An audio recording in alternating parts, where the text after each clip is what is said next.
Changing your profile picture on Skype is a simple process that allows you to personalize your account. Follow these steps to update your profile picture. Step 1. Open Skype.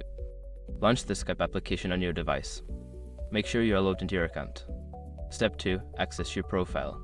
Click on your profile picture or your initials in the top left corner of the Skype window. This will open your profile settings.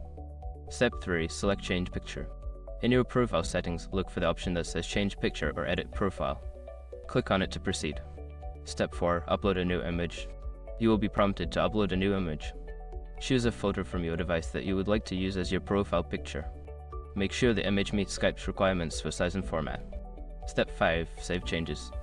After selecting your new profile picture, click on the Save or Done button to apply the changes. Your new picture should now be visible to your contacts. Now you have successfully updated your profile picture on Skype. Enjoy connecting with your contacts with your new look.